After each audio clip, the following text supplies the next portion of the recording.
अच्छा बच्चों, मेरे साथ ये कंफर्म करें कि मेरी आवाज आपको आ रही है। चलिए गुड। अच्छा ना, लास्ट क्लास में हम लोगों ने ये स्टॉक प्रिंटेड वाला कंसेप्ट डिस्कस कर लिया था। अच्छा हाँ, एक और चीज हमने यहाँ पर यस कही थी आपसे, क्या कहा था कि वो जो था ना, कौन सा स्पेसिफिक आइडेंटिफिकेशन मेथड, वो आपको करवा देंगे। ओके, तो आप लोग इंटरेस्टेड हैं करने में स्पेसिफिक आइडेंटिफिकेशन मेथड?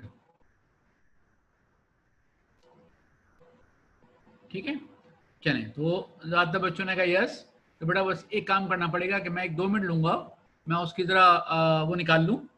ठीक है, ओके, जस्ट मिनट ना।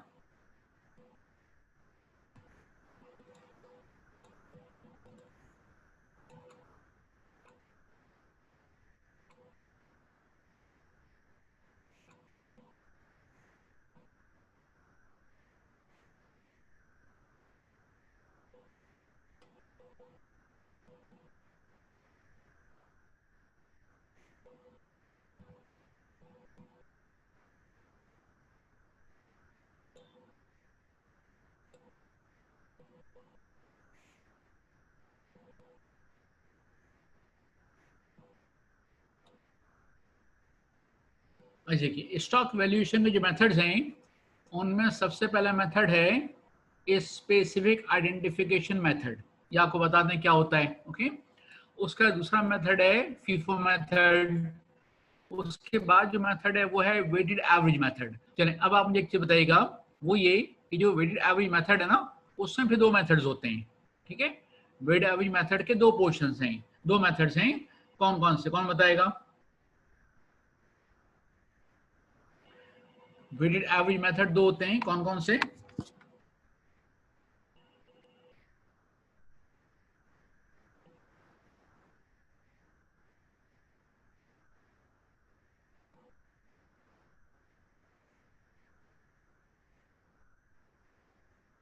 हेलो, बताइए।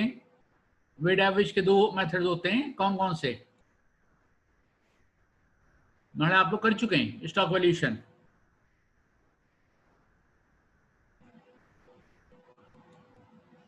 अच्छा, एक ने कहा डोंट नो, दूसरे ने कहा यस, तो यस कहने से काम नहीं चलेगा। कौन से दो मेथड्स होते हैं ये बताना पड़ेगा।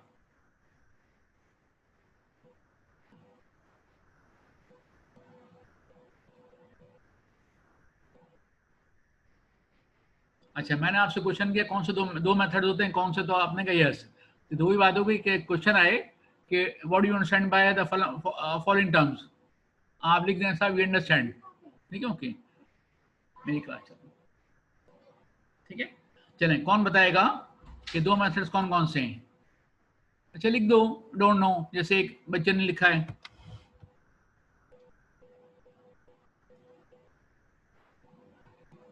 चलें ना, मैं बता देता हूँ, बिल्कुल ठीक है। देखिए ओके, दो मेथड आप लोगों ने किए हुए, ऐसा नहीं कि नहीं किए हुए। उसमें से एक आपका ऐसा है पीरियोडिक वेट एवरेज, और दूसरा है मूविंग वेट एवरेज। अच्छा, पीरियोडिक वेट एवरेज क्या होता है कि समझ लें पूरे साल का, अगर हम ले लें कि पूरे साल का आप एक वेट एवरेज निकालते हैं कि पूरे साल की परचेस कितनी है और पूरे साल की परचेस कॉस्ट कितनी है, मतलब परचेस कॉस्ट कितनी है और क्वांटिटी कितनी है, आपने डिवाइड किया, एक एवरेज आ गया। और मूविंग वेट एवरेज आप कर चुके हैं, वो क्या होता है कि हर रिसीट पर आप उसको बैलेंस में ऐड कर देते हैं और फिर एक एवरेज निकालते हैं। तो हर रिसीट ऑफ स्टॉक के ऊपर आपका जो एवरेज है वो चेंज होता रहता है। ठीक है, ओके, ये आप लोगों ने किया होगा, आई एम श्योर। अच्छा, उसके बाद अब हम देखते हैं कि ये स्पेसिफिक आइडेंटिफिकेशन मेथड है क्या चीज। ठीक है, मैं इसकी एग्जांपल आपको करा रहा हूँ, और है बहुत आसान। एग्जाम में शायद मेथड आज तक आई नहीं होगी, लेकिन IAS, IFRS और इनकम टैक्स ऑर्डिनेंस, जहां जहां लिखा है स्टॉक वैल्यूएशन के बारे में, हर जगह लिखा है कि सबसे पहला मेथड ये है। जहां ये मेथड पॉसिबल है, आप कोई और मेथड इस्तेमाल कर ही नहीं सकते। ओके, चलिए देखते हैं मेथड कौन सा है। जैसे कि फॉर एग्जाम्पल, हमने इस साल 4 डिफरेंट लॉट्स परचेस किए। ठीक है, अच्छा, इसका हुआ ये कि कॉस्ट पर यूनिट है 10.1, 10.4, 10.5 और 10.3 आप खुद भी समझ सकते हैं, हर लॉट की कॉस्ट पर यूनिट डिफरेंट होती है। ओके, अच्छा, उसका फिर जो क्वांटिटी परचेज की है वो ये है, ठीक है ना। तो अब होता क्या है, ये स्पेसिफिक आइडेंटिफिकेशन मेथड वहीं पर पॉसिबल है कि जहां लॉट्स अलग अलग आइडेंटिफाइबल हों।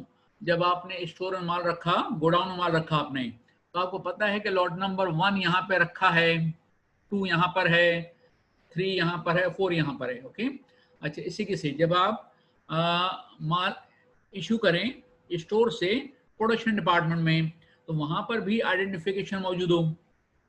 यानी प्रोडक्शन डिपार्टमेंट से जो रिक्वेजिशन आती है ना, वो आएगी कैसे कि लॉट नंबर 1 से इतना माल चाहिए, लॉट नंबर 3 से इतना माल चाहिए।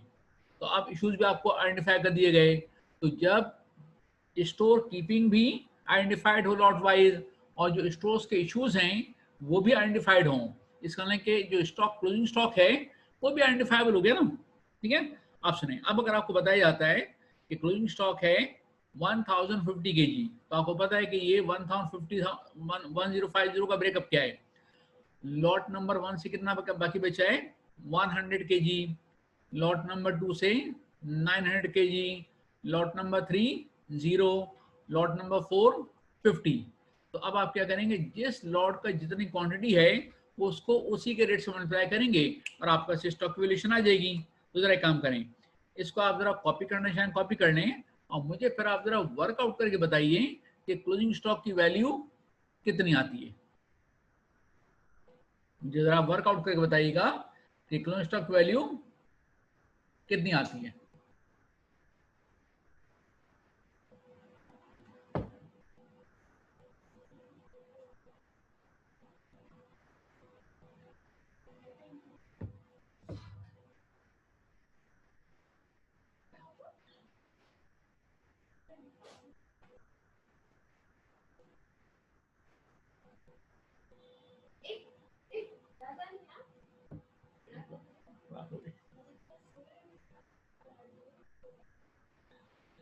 चलिए, तो आप लोगों ने कॉपी कर लिया।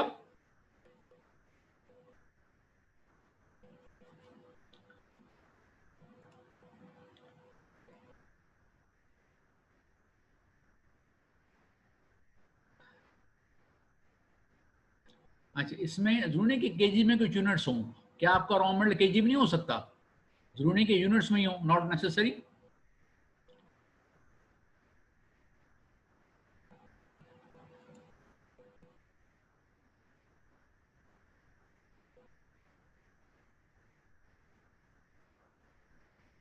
चलिए, आप जरा वर्कआउट करके बताइएगा कि स्टॉक की वैल्यूएशन क्या आ गई। ओके, तो ये फिगर आ गई 10,885, बिल्कुल सही वर्कआउट किया है।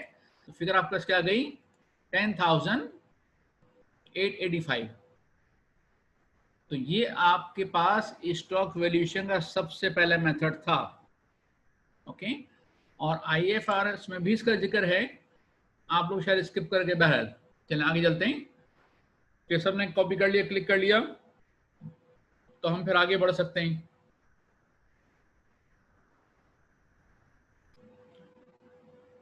खैर, ये मेरी स्क्रीन जो है, ये स्लाइड, ये कॉस्ट अकाउंटिंग की है, ये टैक्स की नहीं है।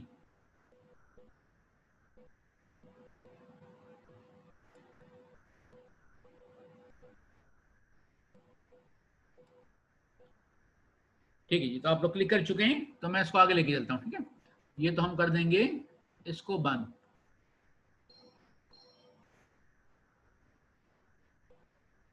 ठीक है, अच्छा, अब मैंने स्टॉप शेयरिंग की, तो ये बिल्कुल ठीक है। चले देखिए, अब हम बात करें स्मॉल कंपनी।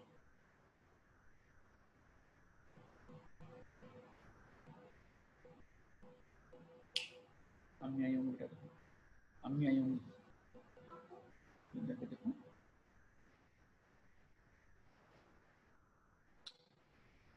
देखिए, अब स्मॉल कंपनी का जो कंसेप्ट है, अच्छा सर, कॉर्पोरेट लॉ के नोट्स मिल सकते हैं।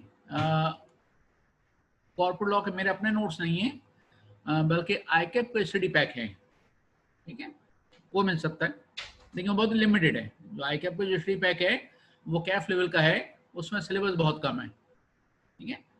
अगर आप मुझे कहेंगे तो मैं आपको भिजवा दूंगा, ईमेल कर सकते हैं आप मुझे, ठीक है, ओके। अच्छा ना कि अब उसके बाद स्मॉल कंपनी का कंसेप्ट क्या है। बात है कि हमारे यहाँ बहुत सारे बिजनेस ऐसे हैं जो कि इंडिविजुअल करते हैं या फिर एओपी के तौर पे कर रहे होते हैं, और कंपनीज इतनी ज़्यादा नहीं है जितनी डेवलप कंट्रीज में होती हैं। और चूंकि हम डेवलप तो हो चुके हैं, ठीक है ना, तो हम चाहते हैं कि साहब नंबर ऑफ कंपनीज बढ़ें। तो उन्होंने क्या किया, उन्होंने कहा ठीक है, अगर आपका एक मीडियम साइज बिजनेस है, स्मॉल साइज बिजनेस है, तो आप एक काम करें, कंपनी इनकॉर्पोरेट करवाएं और हम आपको एक बेनिफिट देंगे। अच्छा, सबसे पहले हम देखते हैं कि बेनिफिट क्या है। देखिए, बेनिफिट ये है कि एक आम कंपनी को रेट कितना होता है, 29%।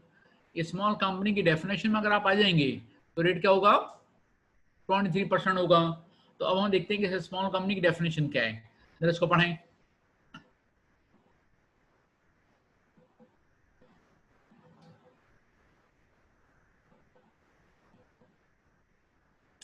देखिए, ये कंसेप्ट आया था 2005 में। तो उन्होंने कहा 2005 के बाद फिर जो कंपनी बनेंगी 1 जुलाई 2005 के बाद, वो स्मॉल कंपनी हो सकती हैं।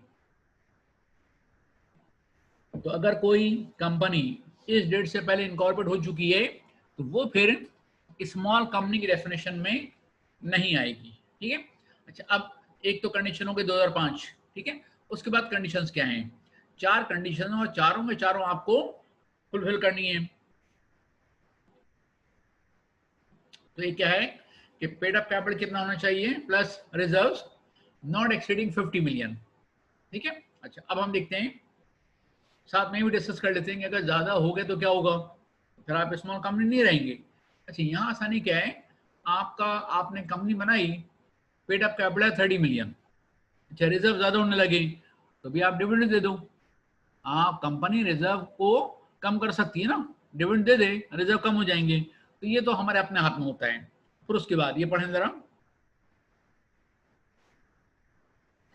अच्छा, एम्प्लॉय जो है वो मैक्सिमम कितने होने चाहिए, 250। तो ये भी कोई ऐसा बड़ा मसला नहीं है, इसलिए कि आमतौर पर जो स्मॉल साइज और मीडियम साइज कंपनीज हैं, बिजनेसेस हैं, उनमें 250 एम्प्लॉयज एक अच्छी खासी बड़ी तादाद है, ठीक है ना। फिर पढ़ें, एनुअल टर्नओवर जो सेल है वो कितनी होनी चाहिए, नॉट एक्सीडिंग 250 मिलियन।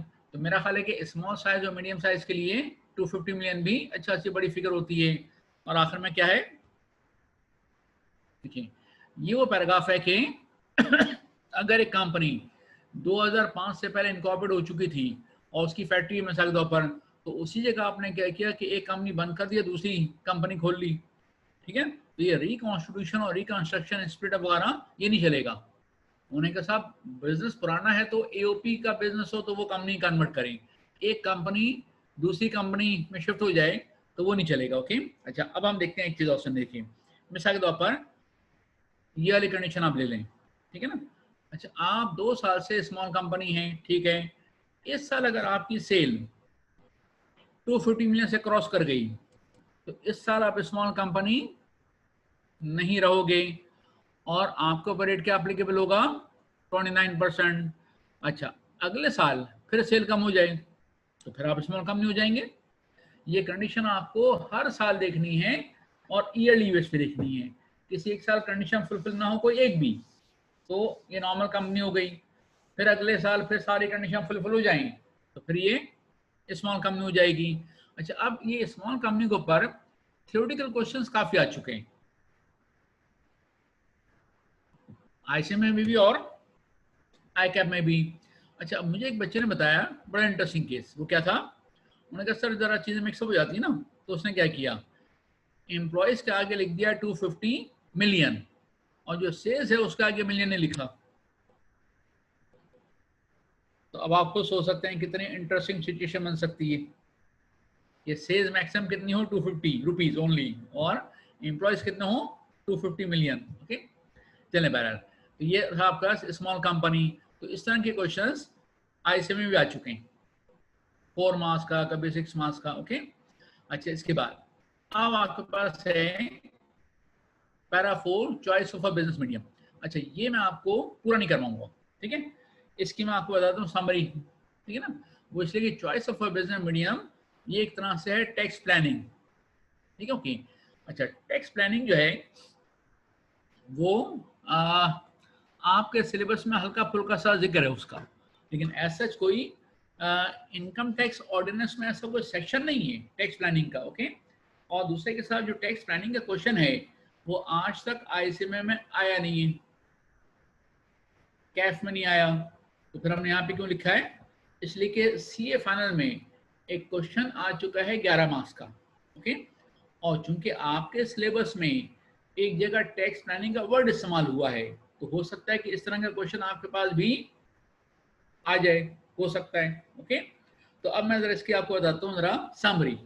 अच्छा, इस पूरे पैरा 4 में जो आप देख रहे हैं लंबा चौड़ा है, कोई नया कंसेप्ट नहीं है, कंसेप्ट सारे पुराने हैं, सिर्फ क्या है कि जो बेसिक कंसेप्ट हैं उसको एक जगह जमा करना आपको। ठीक है, तो चलिए मैं आपको जरा बेसिक कंसेप्ट बताता हूँ।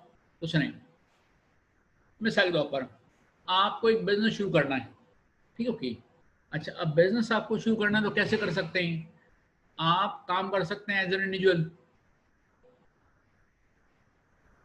तो आपके बिजनेस इनकम है, आपने एस्टिमेट की कि आपकी बिजनेस इनकम होगी 3 मिलियन, आपकी अदर सोर्स की इनकम होगी 2 मिलियन। ओके, तो अगर आप अच्छा, अदर सोर्स का मतलब क्या होता है, प्राइवेट कंपनी के शेयर्स परचेज किए तो बिजनेस इनकम नहीं है ना आपकी, वो तो कैपिटल गेन हो जाता है। तो अब ऐसे में अगर आप इंडिविजुअल हैं तो business income, other source, capital gain सब एक जगह जमा होगा और 5 मिलियन पर एक साथ टैक्स लगेगा।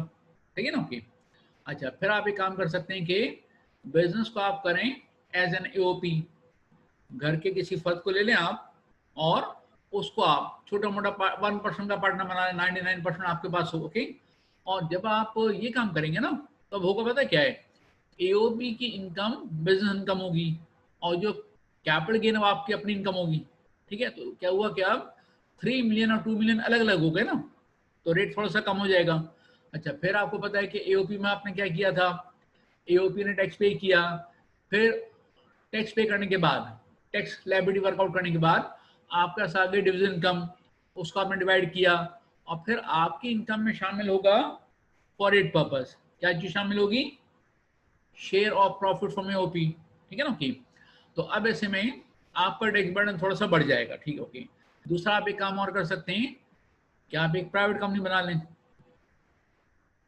ठीक है, अच्छा, प्राइवेट कंपनी बनाएं तो उसमें आप स्मॉल कंपनी की कंडीशन भी फुलफिल कर सकते हैं। ठीक है ना, चाहें तो पहले चलें उसको अगर छोड़ दें स्मॉल कंपनी को, तो बात यह है कि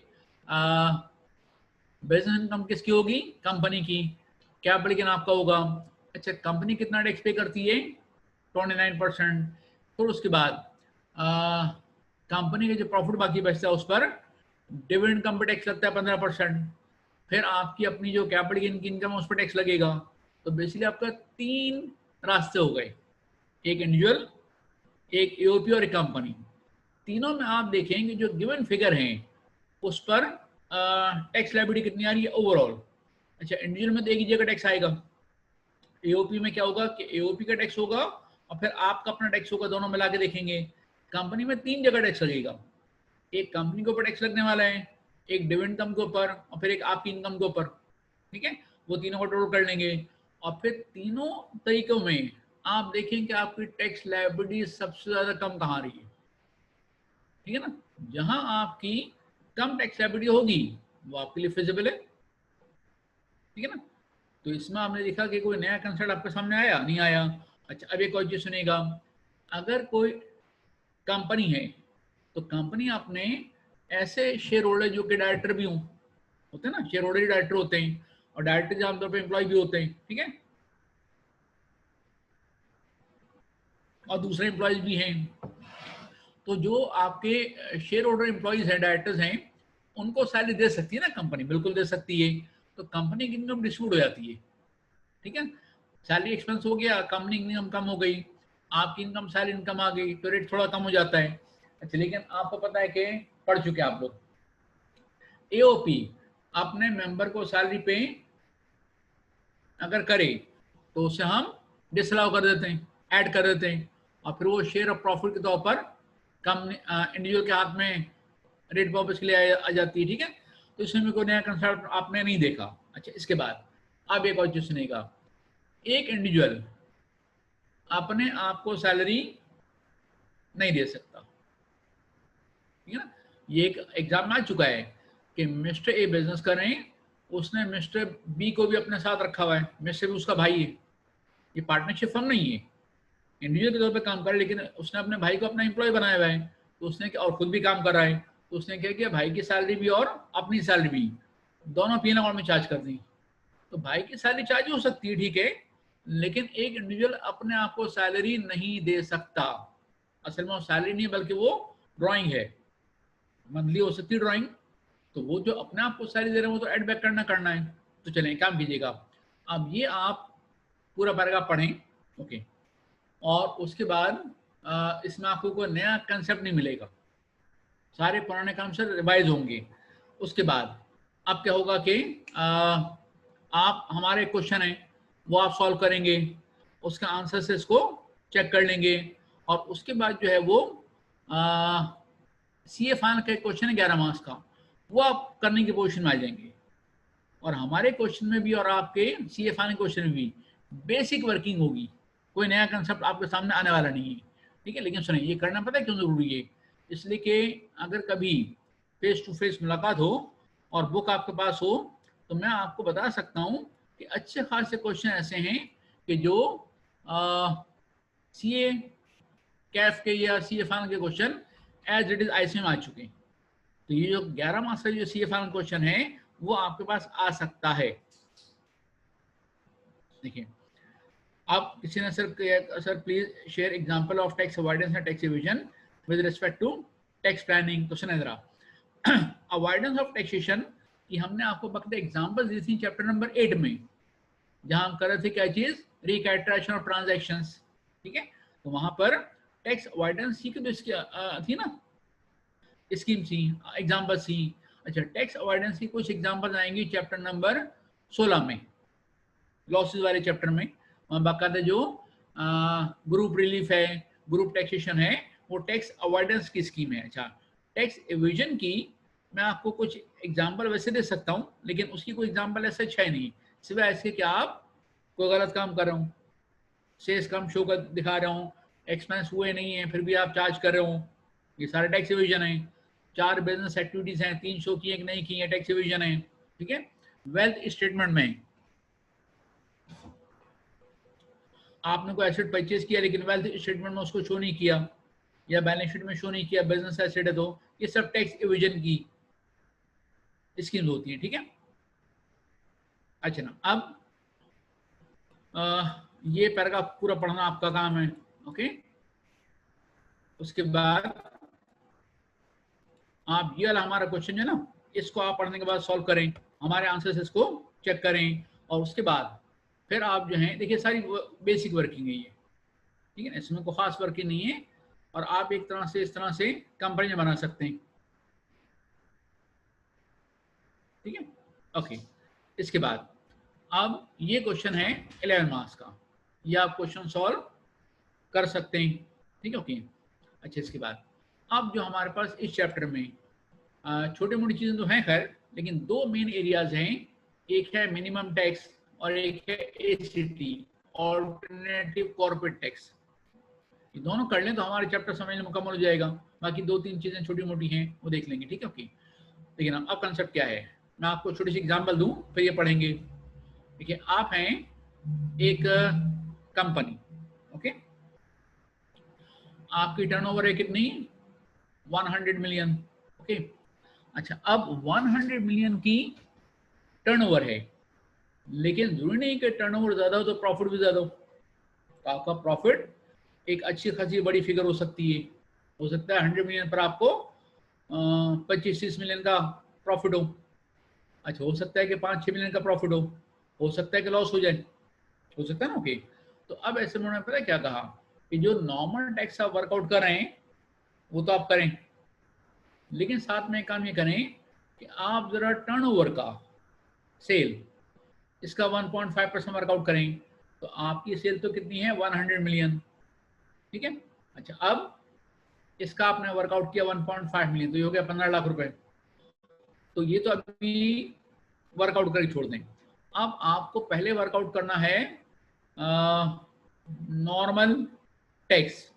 अगर कंपनी है तो आप अकाउंटिंग प्रॉफिट से स्टार्ट करो, ऐड करो, लेस करो, टैक्स इनकम आ जाएगी, उस पर 29% टैक्स वर्कआउट करो, तो डोनेशन का रिबेट है उसको माइनस कर लो, और फिर देखो कि आपकी टैक्स एबिलिटी कितनी आई। अगर आपकी टैक्स एबिलिटी है उस 15 लाख से ज़्यादा, तो ये 15 लाख खत्म, आपको फिर और ये अलग से नहीं पे करना। ठीक है, ये कंसेप्ट खत्म हो गया।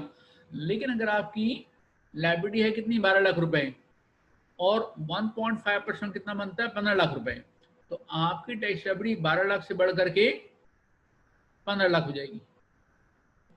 तो ये है मिनिमम टैक्स।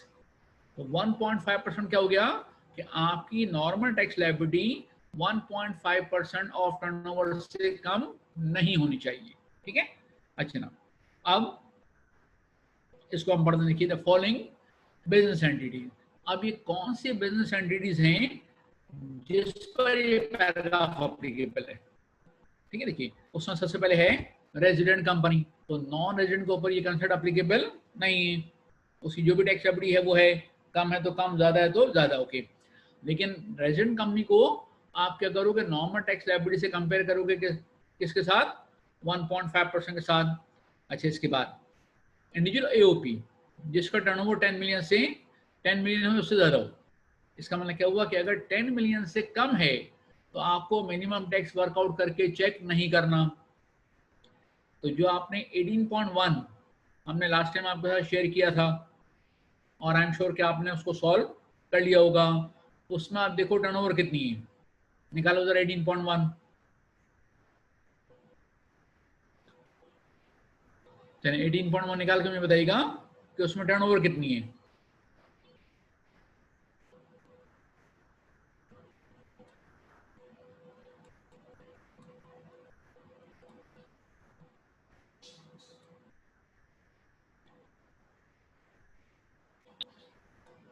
आप लोगों ने 18.1 सॉल्व किया ना, उसकी टर्नओवर कितनी आ रही है, एनीवन?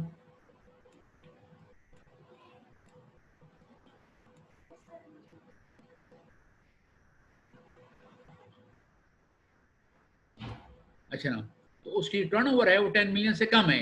इसका मतलब क्या हुआ कि उस पर आपको मिनिमम टैक्स वर्कआउट करके चेक नहीं करना। ठीक है, अच्छा अब मैं उसको पढ़ना चाहूंगा। द फॉलोइंग बिजनेस एंटिटी शैल पे tax at the rate of what, 1.5% turnover if the tax ability is निल और लेस देन 1.5% टर्नओवर। तो जरा काम करें समझने के लिए, जरा लिखिए, रजिस्टर निकालो, रजिस्टर निकालो, उस पर लिखो जरा, हेडिंग डालें आप, tax liability of a company, और ये स्मॉल कंपनी नहीं है। ठीक है, tax liability of a company. फिर आप लिखिएगा नीचे, ये तो हेडिंग हो गई, नीचे आप लिखिएगा point number 1, 29% of taxable income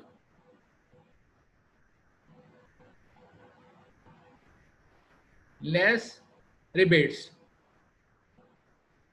ये रिबेट आप माइनस कर देंगे, जो रिबेट्स हैं एडवांस टैक्स भी माइनस नहीं करोगे। ठीक है, ओके, तो ये आ गया 29% of taxable income less rebates. Number 2 लिखें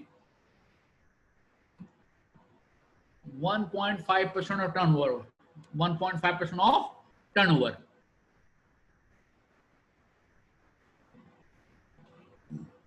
और फिर नीचे लिखिएगा विच एवर इज हायर। मैं रिपीट करता हूं, हेडिंग आपने क्या लिखी है, tax liability of a company. अच्छा, नीचे आपने क्या लिखा, number 1, 29% of taxable income less rebate. ठीक है ना, अच्छा ये 29% 23% हो जाएगा अगर ये स्मॉल कंपनी है तो। ठीक है, अच्छा तो आपने क्या लिखा है, 29% of taxable income less rebates. Number 2 का लिखा आपने 1.5% ऑफ टर्नओवर। ठीक है, और फिर नीचे आपने लिखा है whichever is higher. Okay, अच्छा उसका उन्होंने कहा कि साहब ये सेक्शन जो है ये अगर आपकी इनकम एग्जाम है तब भी एप्लीकेबल है, या लॉस हो गया या ब्रॉड फॉरवर्ड लॉस है, कोई रिबेट्स हैं, डेप्रिसिएशन है, ठीक है, जिस वजह से भी अगर आपकी टैक्स लायबिलिटी निल होती है या लेस देन, तो फिर ये सेक्शन एप्लीकेबल होगा। अच्छा, उसके बाद आप जरा एक काम करते हैं, ये तो आपके काम का नहीं है इतना, कि ऑयल मार्केटिंग कंपनी पीएसओ, उसके लिए 1.5% का 7.5% है, ठीक है। अच्छा, नीचे देखिएगा फार्मास्यूटिकल प्रोडक्ट्स का कोई डिस्ट्रीब्यूटर है, उसके लिए 1.5% की जगह 0.25%, तो ये आपके लिए कोई इतना खास काम का नहीं है, ठीक है, ओके। अच्छा, उसके बाद अब टर्नओवर की डेफिनेशन भी है, ये हम बाद में पढ़ेंगे। पहले मैं चाहता हूँ कि हम जरा एक काम कर लें, वो ये कि ये पैराग्राफ जरा पहले देखते हैं, टर्नओवर की डेफिनेशन बाद में देख लेंगे, ठीक है। देखिए, हुआ ये कि अच्छे खासे लोगों ने जरा शोर मचाया कि एक तो हमें लॉस हो रहा है और आप हमसे 1.5% ऑफ टर्नओवर, ये हमसे आप टैक्स ले रहे हैं, तो हमारा कैश फ्लो तो वैसे भी डिस्टर्ब है, ओके। और अगर आप हमसे टैक्स लेंगे इतना तो और डिस्टर्ब हो जाएगा, तो या तो इस कंसेप्ट को खत्म करें या फिर कम से कम ये करें, इसको कैरी फॉरवर्ड करने की परमिशन दें।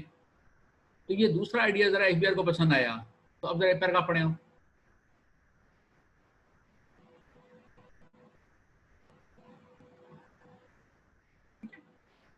तो जनाब, ये आप कितने साल तक कैरी फॉरवर्ड कर सकते हैं? Subsequent 5 tax years. तो ईयर 1 में अगर आपने ज्यादा टैक्स पे किया है because of minimum tax provision, तो आप उसे ईयर 2 से लेकर ईयर 6 तक कैरी फॉरवर्ड कर सकते हैं।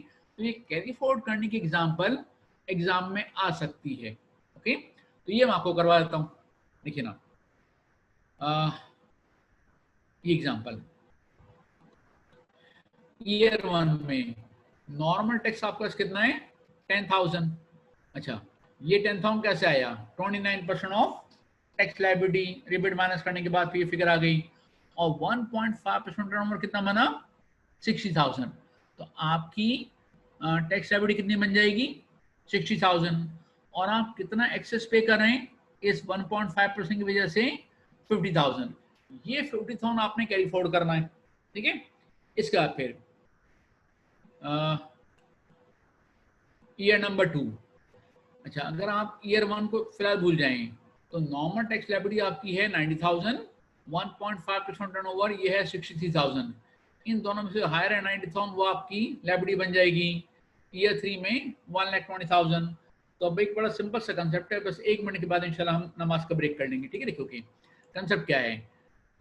ईयर 1 हमारी टैक्स लायबिलिटी कितनी बनी? 60,000। 50,000 रुपये हमने क्या किया? कैरी फॉरवर्ड कर लिया। अच्छा, अगले साल एक्चुअल टैक्स लायबिलिटी बनी 90,000। अब जरा गौर सुनिएगा, अगर 90 में से आप 50 माइनस कर देंगे तो बाकी कितना बचेगा? 40, ठीक है ना, ओके। लेकिन आप देखें ईयर 2 का अपना मिनिमम टैक्स कितना है? 63,000। तो कंसेप्ट पता है क्या है? कि किसी भी साल के मिनिमम से नीचे नहीं जा सकते, किसी भी साल के मिनिमम से नीचे नहीं जा सकते। तो अब आप जरूरी नहीं कि पूरे एक साल एडजस्ट कर लें, तो अगर आपको 63,000 तो मिनिमम रखना ना, तो आप क्या करेंगे? 27 एडजस्ट कर लो ताकि यहाँ पर मिनिमम फिगर आ जाए।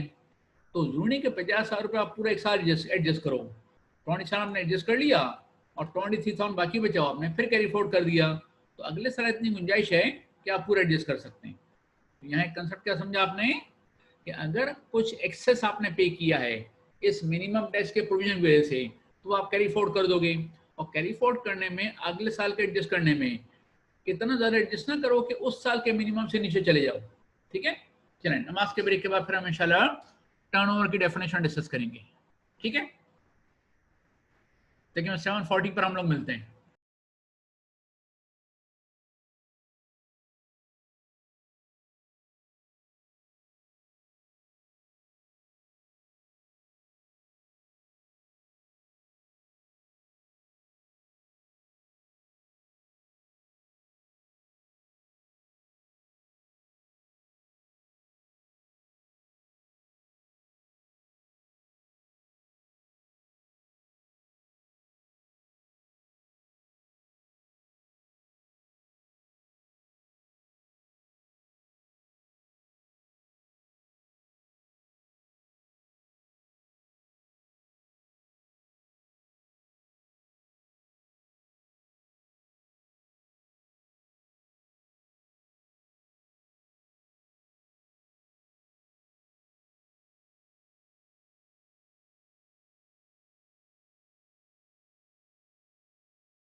अस्सलाम वालेकुम।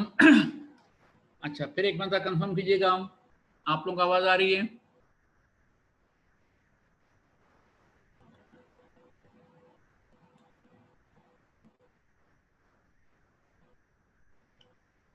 अस्सलाम वालेकुम।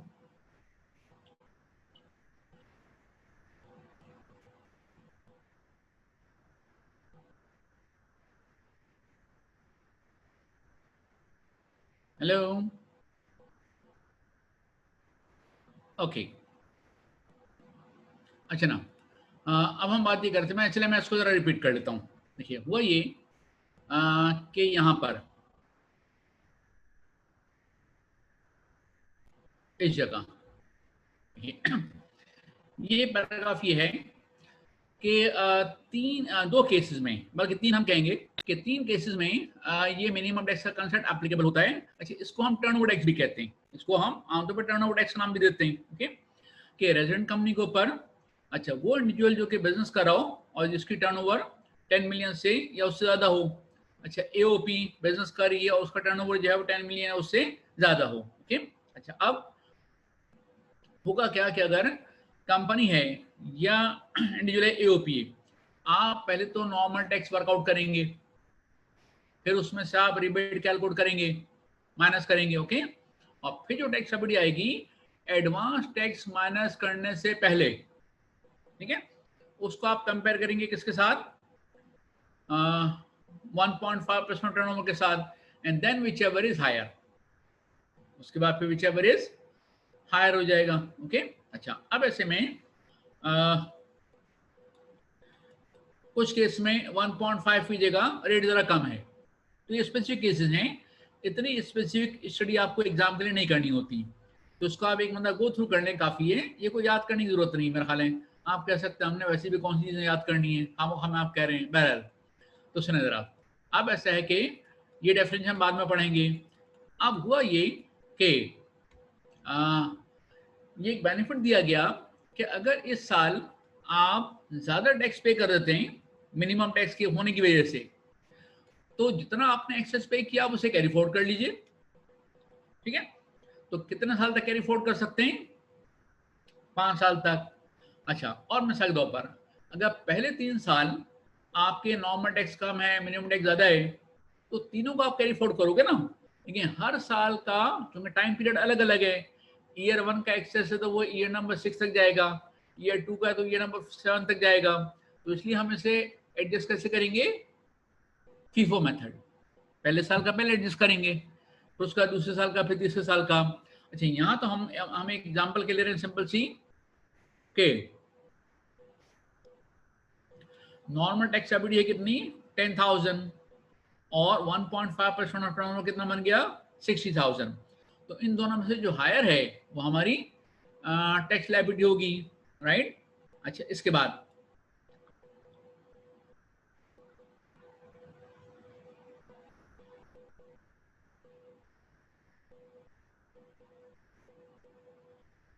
अच्छा ना, अब एफबीआई किसी ने पूछा, ये किया है कि जनाब ये प्रोविजन है ही क्यों जब बाद में एडजस्ट करना है।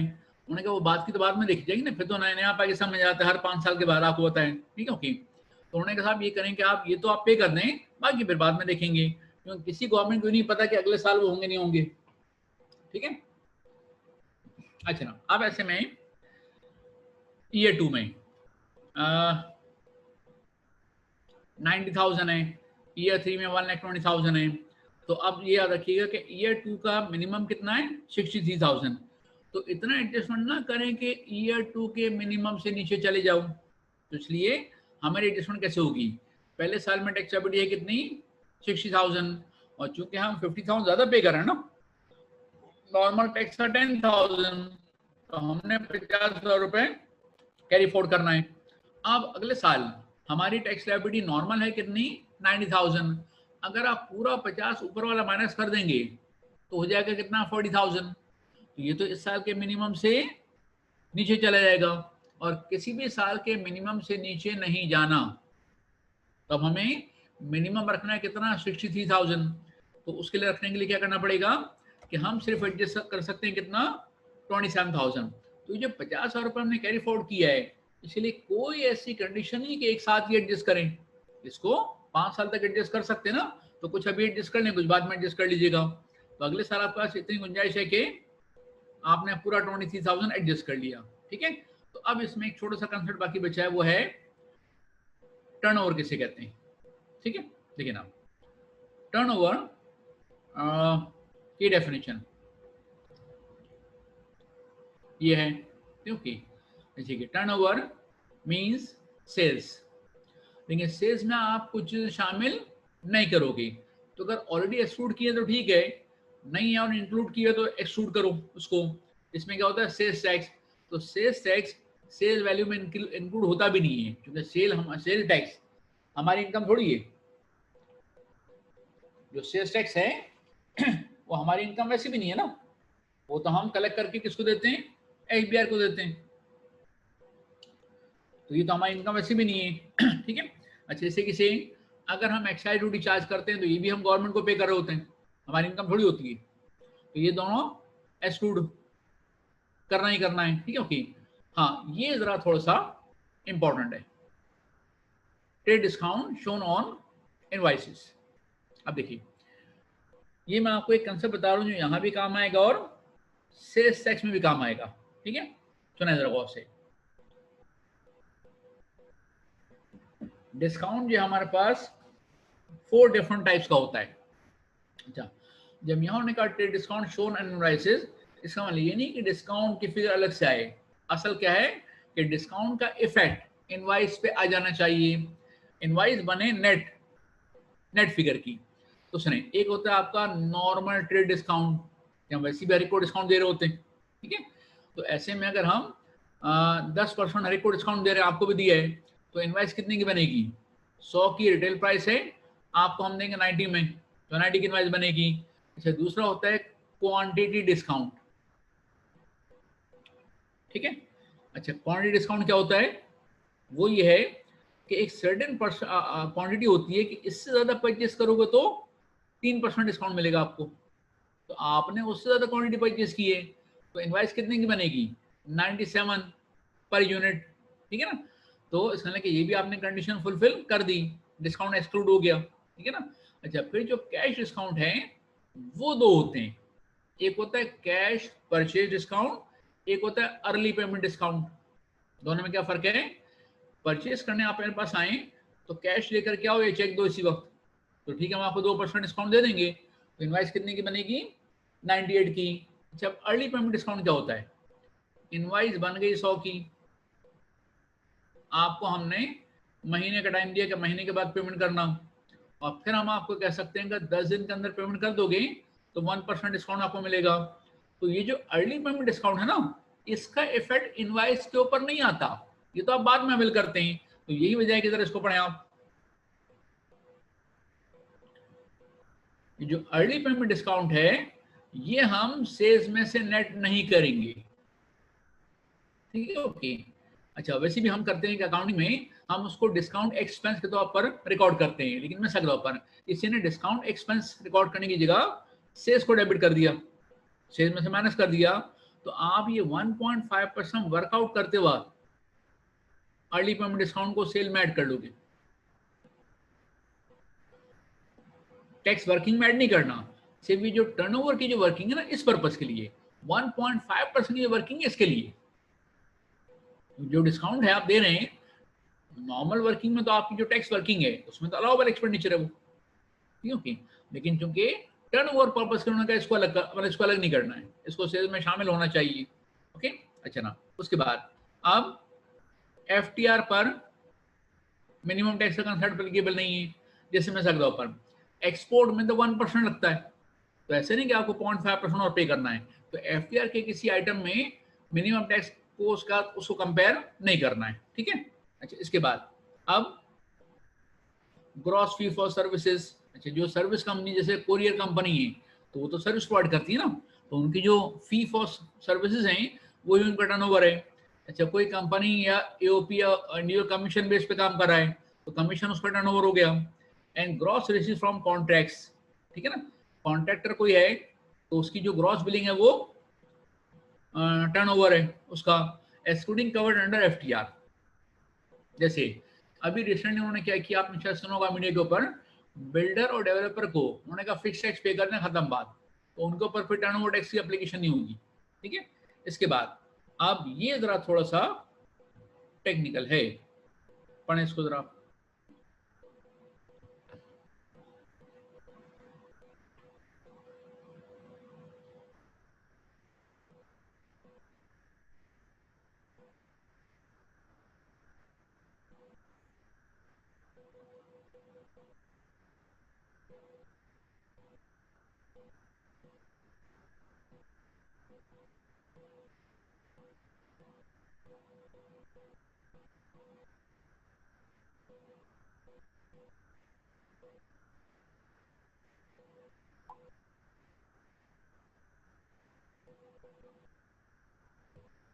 ये ना केस ये है, अगर आप चैप्टर नंबर 6 की एग्जांपल थी 6.5 मेरा ख्याल है, यस, वो अगर आप रिकॉल करें तो उसमें देखिए, आप एक एओपी हो, मैं एक कंपनी हूं, ठीक है, ओके। अच्छा, अगर कंपनी आप एओपी के मेंबर है, तो हमने पढ़ा हुआ है कि एओपी कंपनी के शेयर के ऊपर टैक्स पे नहीं करती है, वो पहले ही माइनस करके कंपनी के पास आ जाता है। तो अगर आपके प्रॉफिट्स में मेरा 31% का शेयर है मिसाल के तौर पर, ठीक है, ओके, तो मैं आपकी इनकम का, एओपी की इनकम का 31% शेयर लूंगा, अपनी इनकम में शामिल करूंगा, लेकिन आपकी सेल तो आपकी सेल है ना, वो मेरी सेल तो नहीं है। यहाँ उन्होंने क्या किया कि इस सूरत में कंपनी क्या करेगी, एओपी के जो टर्नओवर है उसका 31% लेगी और अपनी टर्नओवर में शामिल करेगी for the purpose of this turnover tax. ठीक है ना, तो अगर मैं कंपनी और आप एओपी हो और मैं आपका मेंबर हूं, तो हम प्रॉफिट का शेयर भी लेंगे, ठीक है, और जो टर्नओवर है उसका शेयर भी लेंगे। प्रॉफिट का शेयर तो हमारी इनकम में आ चुका है, लेकिन आपकी टर्नओवर का शेयर तो हमारी टर्नओवर में वैसे नहीं आता ना। लेकिन हम क्या करेंगे, जो 1.5% की वर्किंग है, इस पर्पज के लिए इसको शामिल कर लेंगे। ठीक है, तो आपका कंपनी का क्वेश्चन आ सकता है और सीएफआर में आ चुका है, ये कंपनी जो एओपी के मेंबर है, अच्छा वहां से उनका 31% शेयर ऑफ प्रॉफिट इतना आया है, वो कंपनी ने अपनी इनकम में शामिल कर दिया है, उसको तो कुछ नहीं करना आपको, वो तो टैक्सेबल है नॉर्मल मैनर में। लेकिन उन्होंने बताया कि साहब एओपी के टर्नओवर है 100 मिलियन, तो हम क्या करेंगे, 31 मिलियन लेकर के उसे अपनी टर्नओवर में शामिल करेंगे और फिर उसके बाद उसका 1.5% वर्कआउट करेंगे, मिनिमम टैक्स वर्कआउट कर टर्नओवर टैक्स के लिए। ठीक है, ओके, चलें आगे चलते हैं। अब उसके बाद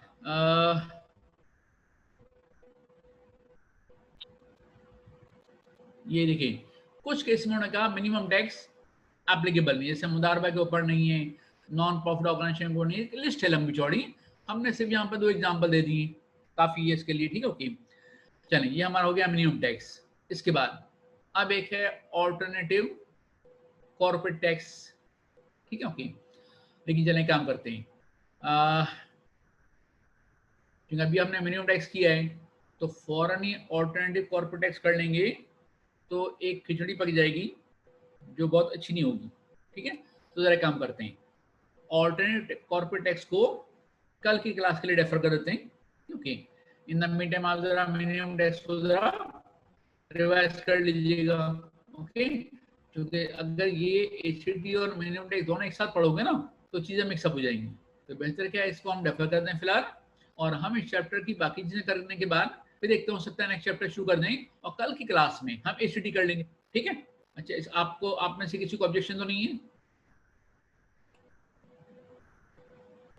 आप में किसी को सीक्वेंस चेंज करने पर ऑब्जेक्शन तो नहीं है? अच्छा, ऑब्जेक्शन होगा भी तो क्या कर लोगे? ठीक है, कुछ नहीं कर सकते, तो बेहतर है यस कर दो कि मतलब नो नो ऑब्जेक्शन। ठीक है, ओके, बहरहाल जहाँ चॉइस ना हो वहां गर्दन हिलाने में कोई हर्ज नहीं है। ओके, अच्छा, कल हमारी क्लास इंशाल्लाह होनी चाहिए। ठीक है, क्योंकि वो ऐसा कि साहब लास्ट क्लास में तो उन्होंने ये मुझसे रिक्वेस्ट की थी कि हफ्ते को क्लास नहीं होगी, वो क्लास संडे को होगी, अभी तक ऐसी कोई रिक्वेस्ट मेरे पास आई नहीं है, तो कल इंशाल्लाह क्लास होनी चाहिए। ठीक है, ओके, अच्छा ना, इसके बाद हाँ, अब जरा हमें देखना पड़ेगा, बात करनी पड़ेगी अपना आईसीएमए के मैनेजमेंट से कि जब आपके एग्जामिनेशन शुरू हो जाएंगे 16 जुलाई से, तो फिर क्लासेस होंगी नहीं होंगी, तो मेरा डे टाइम वाली क्लास शायद कुछ डिस्टर्ब हूँ। हमारी क्लास होती है 6:45 बजे, वो हो सकती है। ठीक है, चलें आगे चलते हैं। देखिए सुपर टैक्स, देखिए इसका मैं बताता हूँ कंसेप्ट। ये बहुत पुरानी बात है, नवाज शरीफ साहब का दौर था, बल्कि उससे पहले शायद पीएस फाड़ी का दौर होगा। देखिए हुआ क्या कि पाकिस्तानी फौज ने ट्राइबल एरियाज में कुछ ऑपरेशंस किए, खैबर पख्तूनख्वा में और कुछ ट्राइबल एरियाज में जाकर के ऑपरेशंस किए। तो ऑपरेशंस करने से पहले उन्होंने अनाउंस कर दिया कि जिसको निकलना निकल जाए, हम आपको टाइम दे रहे हैं। तो क्या ख्याल है, टेररिस्ट बैठे रहे होंगे क्या, वो हमें मारो? तो वो तो निकल गए, मेरा ख्याल है, ये मेरा अपना ओपिनियन है। ओके, और उसके बाद वहाँ का अपना कल्चर ये कि हम अपनी ज़मीन नहीं छोड़ेंगे। तो बेचारे पुराने लोग जो ज़मीन से बहुत मोहब्बत करते थे वहाँ बैठे रहे। पाकिस्तानी फौज ने ऑपरेशन किया, ठीक ओके, और उन्होंने कहा हमने इलाका खाली करा लिया, ठीक है ओके। लेकिन हुआ क्या कि उस चक्कर में बहुत सारे लोग वहाँ से बाहर निकल करके और आए पंजाब में, कि वहाँ तो बमबारी होने वाली है। ओके, तो अब यहाँ गवर्नमेंट ने क्या किया कि ईडी सेंटर को बोला कि उनका अरेंजमेंट करो, ठीक है ना, और खुद उन्होंने क्या किया, टैक्स लगा दिया कि जो टेम्परेरी डिस्प्लेस्ड पर्सन है ना, उनको रिहेबिलिटेट करने के लिए सुपर टैक्स पे करना पड़ेगा। और इंफॉर्मेशन ये आ रही है कि उसका सुपर टैक्स का एक पैसा भी उन लोगों पे खर्च नहीं हुआ, ठीक है ना। तो वो कुछ लोग लंदन चले गए। ओके, तो ये हुआ है बहरहाल, ठीक है।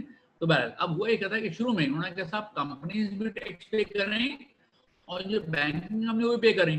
अच्छा, ये रिहेबिलिटेशन टैक्स जो है वो लगा था वन टाइम, आज से कुछ साल पहले, तो उन्होंने एक साल और बढ़ाया, फिर दूसरे साल, फिर तीसरे साल, मजा आ गया उनको, उनके बैठे बैठे पैसा मिल रहा है, नहीं बहरहाल। तो अब क्या हुआ कि अब रिसेंटली चेंज ये आया है कि ये सिर्फ और सिर्फ बैंकिंग कंपनी के ऊपर अप्लीकेबल है बस, बाकी नॉर्मल कंपनीज के ऊपर अप्लीकेबल नहीं है। तो आपके पास कभी थ्योरेटिकल क्वेश्चन आना चाहे तो आ सकता है, तो जरा काम कीजिएगा, इसको पढ़ लेते हैं। देखिए एक आया था सप्लीमेंट्री सेकंड अमेंडमेंट एक्ट 2019, उसमें उन्होंने चेंज किया कि बाकी कंपनीज के लिए अप्लीकेबल नहीं है, आप सिर्फ किसके लिए, बैंकिंग कंपनी के ऊपर अप्लीकेबल है। अच्छा है कितना, 4% ऑफ टैक्सेबल इनकम। तो एक बैंकिंग कंपनी जो है वो 29% की जगह कितना पे करेगी, 33%। एक बैंकिंग कंपनी जो है वो 29% की जगह कितना पे करती है, 33%। और इसकी इनकम कैसे वर्कआउट करनी है, उसके लिए 7 शेड्यूल है। 7 शेड्यूल में बैंकिंग के बारे में कुछ जिक्र है। ओके, और दूसरा ने कहा एक और, अगर बैंक को लॉस हो जाता है तो ये 1.5% अलग पे करेगा और ये 4% अलग है, या इनकम कम होती है उसकी। ओके, अच्छा ना, उसके बाद अब अच्छा ना, ये आसान है, साइंटिफिक रिसर्च, ठीक है ना। तो साइंटिफिक रिसर्च इन पाकिस्तान, क्या वो आपका अकाउंटिंग एक्सपेंस होता है, बिल्कुल होता है, ठीक ओके। अच्छा अब सुने, जस्ट अ मिनट, ये मैं ज़रा नीचे वाला पैराग्राफ देखिए, बल्कि चले मैं शुरू से करता हूँ कि ये आपका हो गया बेसिक कंसेप्ट कि अगर आप साइंटिफिक रिसर्च करते हैं और ज़रा बिजनेस से मुतालिक है तो वो अलाउबल एक्सपेंडिचर है, कोई मसला नहीं है। अच्छा ये होगा नो इफेक्ट, क्योंकि आपने उसको पी एन अकाउंट में चार्ज तो किया होगा। अब साइंटिफिक रिसर्च की डेफिनेशन क्या है, अच्छा ये डेफिनेशन डिक्शनरी से उठाई उन्होंने, इसमें टैक्स का कोई कंसेप्ट नहीं है, कि नेचुरल और applied sciences for the development of human knowledge, उसको हम कहते हैं साइंटिफिक रिसर्च। ओके, अच्छा कोई प्रोडक्शन से मुताल्लिक भी अगर साइंटिफिक रिसर्च हो तो भी आएगी इसमें। ओके, अच्छा अब उसके बाद साइंटिफिक रिसर्च तो आपने पढ़ लिया, अब एक कंसेप्चुअल चीज है कि साइंटिफिक रिसर्च एक्सपेंडिचर किसे कहते हैं। उन्होंने ये कहा कि वो एक्सपेंडिचर जो साइंटिफिक रिसर्च पर हो। देखो ना क्या लिखा है, scientific research expenditure means any expenditure incurred by a person on scientific research. अगर ये बात आपको नहीं बताई जाती, आप जिंदगी भर सोच नहीं सकते थे। टैक्सी ड्राइवर किसको कहते हैं, जो टैक्सी चलाता है, आपको पता था ये बात, नहीं पता। बस ड्राइवर किसको कहते हैं, जो बस चलाता है। ओके, तो बहरहाल तो आप एक काम कर सकते हैं कि आप एफबीआर को आप लेटर लिखें अप्रिसिएशन का, इतनी जबरदस्त नॉलेज आपको प्रोवाइड की जा रही है, ठीक है। चलें अब मैं इसको पढ़ूंगा, इसमें आगे एक पोर्शन जरा काम का है। तो क्या लिखा हुआ है, scientific research expenditure means any expenditure incurred by a person on scientific research undertaken in Pakistan for the purpose of developing the person's business, including, यहाँ से इंपॉर्टेंट है, any contribution to a scientific research institution certified by the FBI to undertake scientific research for the purpose of, उसने अगर या तो आपको scientific research करें या आप किसी और इदारे को पैसा दे दें वो साइंटिफिक रिसर्च कर लें, क्योंकि जैसे पाकिस्तान में एक इदारा है PCSIR, Pakistan scientific research institution, okay, तो उसको आप कंट्रीब्यूशन दे दें तो ये आपके लिए अलाउबल एक्सपेंडिचर होगा, ठीक है।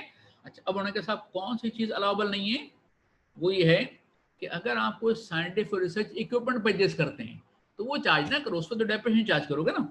कोई आपने कॉपीराइट परचेज कर लिया, कोई साइंटिफिक फार्मूला परचेज कर लिया, उसको मजीद आप डेवलप कर रहे हैं तो वो तो इंटेंजिबल है, ठीक है। अच्छे से किसे अगर आप कोई बिल्डिंग बना दें, जैसे फार्मास्यूटिकल कंपनी में बाकायदा उनका रिसर्च बिल्डिंग होती है, रिसर्च डिपार्टमेंट की बिल्डिंग होती है, तो बिल्डिंग पे जो है वो तो आप डेप्रिसिएशन चार्ज करेंगे, ओके। अच्छा, ये आप क्रॉस कर दें, आपके किसी खास काम का नहीं है, ठीक है, इसको आप सी को आप क्रॉस कर सकते हैं।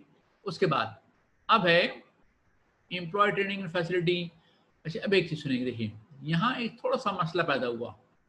मसला क्या हुआ कि यहाँ पे लिखा है साइंटिफिक रिसर्च इन पाकिस्तान। तो बात ये है कि क्या ऐसा हो सकता है कि आप आउटसाइड पाकिस्तान कुछ रिसर्च करें? हो सकता है ना, आपकी साइंटिफिक रिसर्च एक्सपेंडिचर क्या आउटसाइड पाकिस्तान हो सकता है? बिल्कुल हो सकता है, ठीक है। तो अब ऐसे में क्या वो अलाउबल एक्सपेंडिचर होगा? तो कुछ लोगों ने कहा नो, क्योंकि यहाँ पे लिखा है इन पाकिस्तान, कुछ लोगों ने कहा यस। अच्छा, मैं यस के फेवर में हूँ, इसलिए कि ये तो एक सेक्शन है ना जिसमें उन्होंने थोड़ा सा डेफिनेशन और दे दी है, क्योंकि हमारे पास एक और सेक्शन है, सेक्शन 20 सबसेक्शन 1, which says कि any expenditure incurred for the purpose of business is allowable unless is specifically disallowed। तो यहाँ डिसअलाउ तो नहीं किया जा रहा, यहाँ तो इन पाकिस्तान में जो आपकी डेफिनेशन दे दी आपको। बहरहाल दोनों ओपिनियन है, तो दोनों में से कोई भी एक काम कर लेंगे तो वो सही होगा, क्योंकि बहरहाल डिफरेंस ओपिनियन तो है ना, एक चीज लॉ में क्लियर कर लिखी हुई नहीं है तो मसला तो है बहरहाल। अच्छा, उसके बाद अब आइए एम्प्लॉय ट्रेनिंग फैसिलिटी। अच्छा, ये सारे आपके वो एक्सपेंसेस जो कि नो इफेक्ट वाले होंगे। देखिए, जैसे a person shall be allowed a direction for expenditure other than capital expenditure. Capital expenditure तो उसको आप डेप्रिशिएट करेंगे। अच्छा, किस सिलसिले में? देखिए, एनी एजुकेशन इंस्टीट्यूशन और hospital in Pakistan establish for the benefit of employees and their dependents. देखिए, जितनी बड़ी बड़ी कंपनीज हैं उनके अपने एजुकेशन इंस्टीट्यूशन भी है। स्टील मिल के अपने स्कूल हैं, नेशनल रिफाइनरी के अपने स्कूल हैं, ओके। तो उन एजुकेशन इंस्टीट्यूशन पर उनका जितना खर्चा होगा वो भी अलाउबल बिजनेस एक्सपेंडिचर होगा, ठीक है। अच्छा, अब एजुकेशन इंस्टीट्यूशन की बिल्डिंग है, उस पर तो डेप्रिसिएशन चार्ज करोगे, लेकिन स्टाफ की सैलरी है, टीचर की सैलरी है और बहुत सारे एक्सपेंस होते हैं, ओके। अच्छे से किसे हॉस्पिटल, तो एक बिजनेस एंटिटी क्या अपने एम्प्लॉयज उनके घर वालों के लिए हॉस्पिटल बना सकती है? यस। PIA के अपने हॉस्पिटल हैं, स्टील मिल के अपने हॉस्पिटल हैं। तो जितनी बड़ी बड़ी कंपनीज हैं उनके यहाँ बड़ा हॉस्पिटल ना हो तो छोटा मोटा क्लिनिक होता है, ओके, और वहां वो डॉक्टर को बिठा देते हैं, ठीक है। तो जितना एक्सपेंडिचर वो सारा अलाउबल एक्सपेंडिचर है। उसके बाद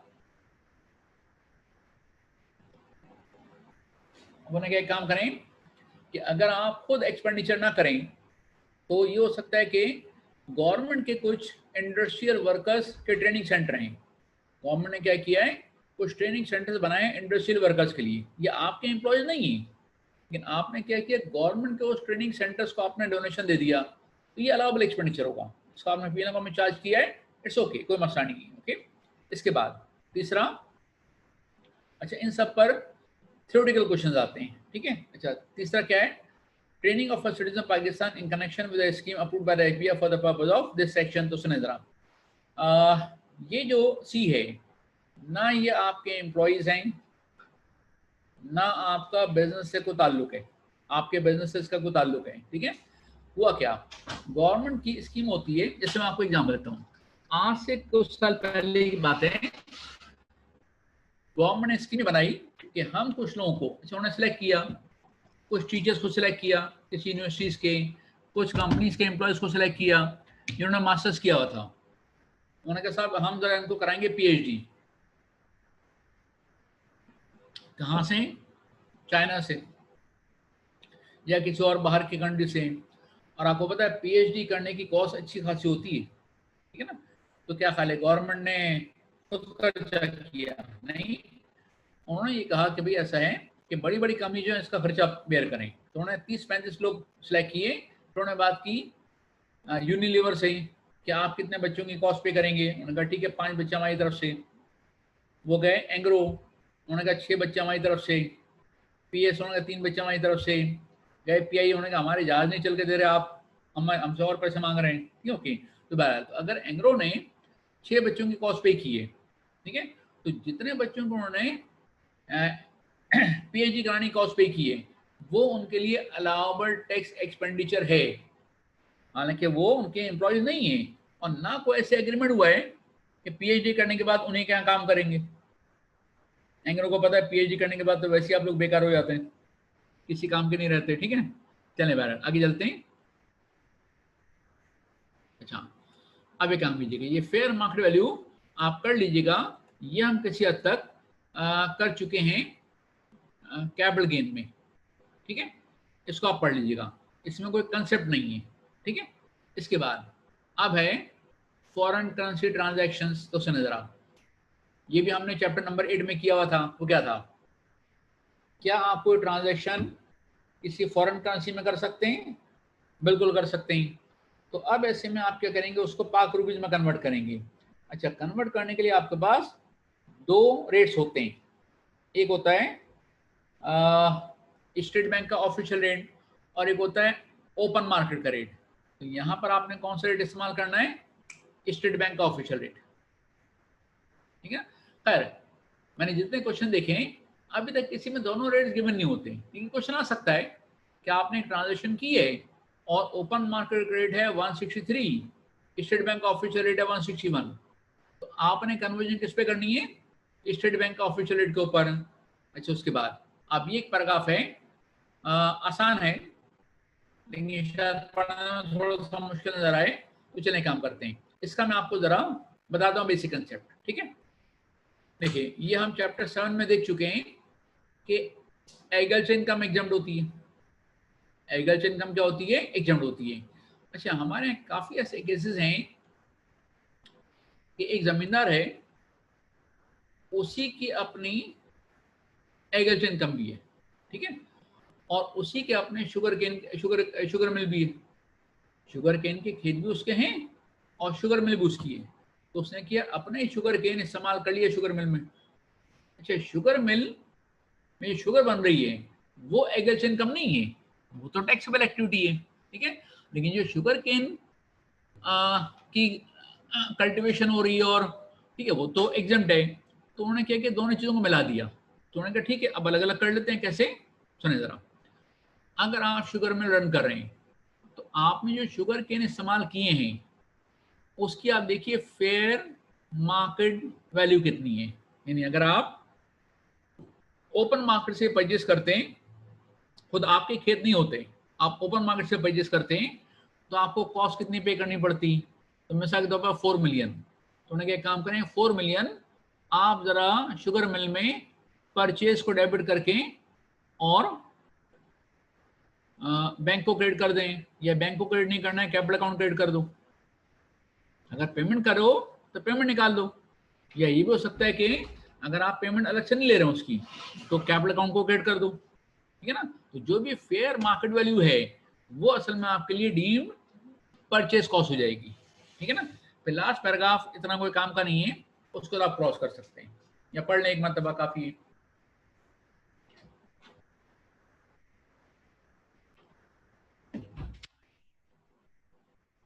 ठीक है, ये आपका था चैप्टर नंबर 14। अच्छा, इस चैप्टर में हमारा एचडी बात की है। देखिए एचडी के बारे में मेरा अपना ओपिनियन ये है कि अगर आप एक ही क्लास में मिनिमम टैक्स जो टर्नओवर है और जो एचडी है वो उसका एडवांस लेवल है, दोनों एक साथ पढ़ेंगे ना तो मुश्किल हो जाएगी। ठीक है, और हम आपके लिए मुश्किल क्रिएट नहीं करना चाहते, फाइन। तो चलें अब एक काम करते हैं, देखिए क्योंकि आपको पता है कि आपका सिलेबस थोड़ा ज़्यादा है और कंपटीशन ज़रा टफ है, ठीक है। तो ज़रा एक काम करते हैं, वो ये कि चैप्टर नंबर 14 का एचडी बाकी है, वो इंशाल्लाह कल करते हैं। अच्छा, चैप्टर नंबर 15 का इनिशियल पैराग्राफ हमने कर लिया था, जिसमें प्रॉफिट एंड डेट था, लीज और एसपीवी, ये हम कर चुके हैं। अच्छा, उसका जो सेकंड पोर्शन है वो है थिन कैपिटलाइजेशन, ठीक है, क्या है, थिन कैपिटलाइजेशन, ओके। तो अब ऐसे में थिन कैपिटलाइजेशन आपके सिलेबस का पार्ट तो है, लेकिन उस पर प्रैक्टिकल क्वेश्चन आज तक आईएसएमए में कोई आया नहीं है। तो मेरे पास 2003 से लेकर के अब तक के तो सारे क्वेश्चन पेपर हमने आपको सॉल्व करके दिए हैं, और आपकी इंफॉर्मेशन के लिए अर्ज है कि मेरे पास आईसीएमए के 1982 से, ठीक है ना, पेपर्स मौजूद हैं प्रिंटेड फॉर्म में, ठीक है, ओके। तो आज तक तो क्वेश्चन आया नहीं है, क्या आ सकता है, आ तो सकता है, तो क्या करें फिर, तो फिर एक काम कीजिएगा उसके लिए कि चैप्टर 15 के रिकॉर्डेड लेक्चर्स यूट्यूब पर मौजूद हैं, वहां से आप उसको देख लीजिएगा, और उसमें भी एक काम ये कीजिएगा कि बेसिक कंसेप्ट वहां से समझ लें, और वहां से क्वेश्चन नंबर 15.2 तक की जो एक्सप्लेनेशन है वो पढ़ने काफ़ी है। 15.3 जो है वो तो ऐसा कंसेप्ट है कि जो इनफैक्ट सी ए फाइनल में भी नहीं आया है, ठीक, ओके। तो आप काम क्या करेंगे कि बेसिक कंसेप्ट वहां से गो थ्रू कर लें, और 15.2 जो है वहां तक आप उसके कंसेप्ट डिस्कस कर लें, ठीक है। तो ये काम आप कर लेंगे।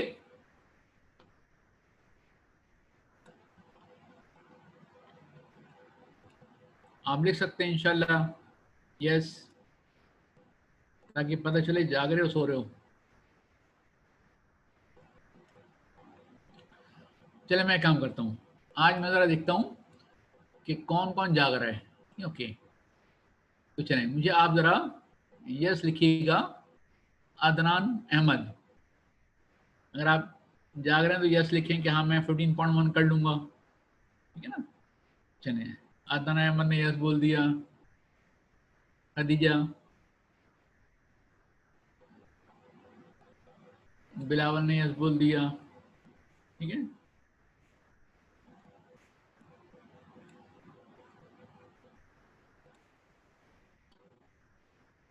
ठीक है, अच्छा ना, अब ऐसे में कुछ लोग मेरा हाल सो भी रहे हैं, ओके।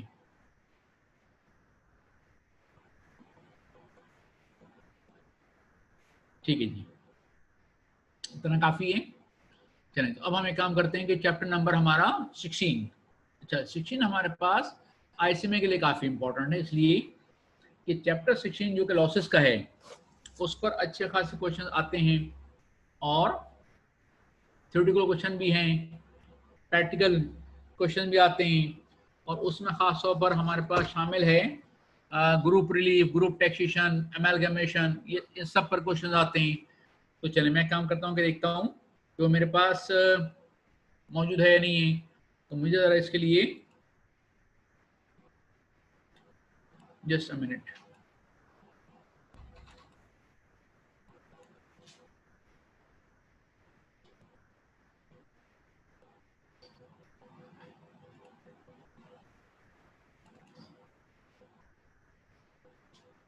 चलिए, तो आप मुझे ज़रा कंफर्म कीजिएगा कि ये लॉसेस के नाम से अ, आपको स्लाइड नज़र आ रही है, ठीक है ना, ओके।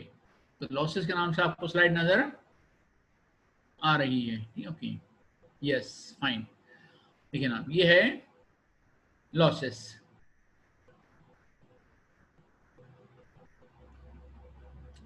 और ये मैंने खास तौर पर पिक्चर से लिए कि अगर आप अपने लेफ्ट साइड पे देखेंगे, जब आपने एडमिशन लिया तो उस वक्त ऐसे थे, फिर जैसे जैसे आप ऐसे पढ़ते गए, ठीक है ना, आप राइट साइड पर मूव होते गए, ठीक है ना, और आगे की कुछ तस्वीरें मैंने जगह नहीं थी, ठीक है। चलिए मैं देखिए, लॉसेस कंसेप्ट स्टार्ट करने से पहले मैं एक चीज देखते हैं कि हमारे जो डिफरेंट हेड्स ऑफ इनकम हैं उसमें कहाँ लॉस हो सकता है और कहाँ पे लॉस नहीं हो सकता। ठीक है, देखिए सैलरी में लॉस नहीं हो सकता, ठीक है ना, क्योंकि सैलरी में तो आपका नेगेटिव फिगर तो आती नहीं है ना, जो भी फिगर है पॉजिटिव आएगी, नेगेटिव फिगर तो कोई भी नहीं आती है। ठीक है, तो सैलरी में लॉस पॉसिबल नहीं है। उसके बाद अब अगर आगे बढ़ें, प्रॉपर्टी इनकम। अच्छा, प्रॉपर्टी इनकम में दो केस हैं, या तो वो होगी सेपरेट ब्लॉक ऑफ इनकम, तो उसमें से तो आपको एक्सपेंस माइनस ही नहीं कर सकते ना, तो वहां लॉस नहीं हो सकता। लेकिन जहां पर एनटीआर हो, नॉर्मल टैक्स रिजीम हो, वहां पर लॉस हो सकता है। चांसेस कम है लेकिन हो सकता है, इसलिए कि आपके पास चार्जेबल रेंट से ज्यादा आपके एक्सपेंस हो जाए, हो सकता है। ठीक है, तो वहां पर पॉसिबिलिटी है थोड़ी बहुत। इसी तरीके से और अगर आगे बढ़ें तो आपके पास क्या आएगा, कैपिटल गेन। अच्छा, कैपिटल गेन हम पढ़ चुके हैं, वो क्या है कि कैपिटल गेन में लॉस भी हो सकता है और गेन भी हो सकता है। इसलिए कि इवन अगर सेपरेट ब्लॉक ऑफ इनकम है तभी भी वहां कॉस्ट माइनस कर सकते हैं, इंसिडेंटल एक्सपेंस माइनस कर सकते हैं। ठीक है, तो हो सकता है कॉस्ट ज्यादा हो, आपने पब्लिक कंपनी के शेयर्स परचेज किए 100 रुपए में, बेचो 90 रुपए में, हो सकता है ना, ओके, लॉस हो सकता है। लेकिन वहां पे क्या था कि कुछ ऐसे केसेस हैं जिसमें लॉस नहीं हो सकता। वो कौन सा केस है? एक तो केस है कि सब कुछ कैपिटल गेन एग्जम्प्ट हैं, जैसे कि ईपीजेड, एक्सपोर्ट प्रोसेसिंग जोन के जो शेयर्स हैं वो एग्जम्प्ट हैं। तो एग्जम्प्ट अगर कैपिटल गेन है तो उसमें लॉस भी नहीं हो सकता, गेन अगर जीरो है तो लॉस भी नहीं हो सकता उसमें। अच्छा, इसी के से एक कैटेगरी बना दी उन्होंने जिसमें आपका क्या था, ज्वेलरी और एंटीक और पेंटिंग्स वगैरह, उसमें लॉस पॉसिबल नहीं है, उन्होंने मना कर दिया था। और आखिर में क्या चीज है, नॉन रिकग्निशन रूल, कि जहां पर नॉन रिकग्निशन रूल एप्लीकेबल हो वहां पर लॉस नहीं हो सकता। ठीक है, ओके। अच्छा, अब आगे चलते हैं। इसी के सेक्शन 37 ए का लॉस अलग है, 37 का लॉस अलग होगा, वो सब आपके साथ शेयर करेंगे।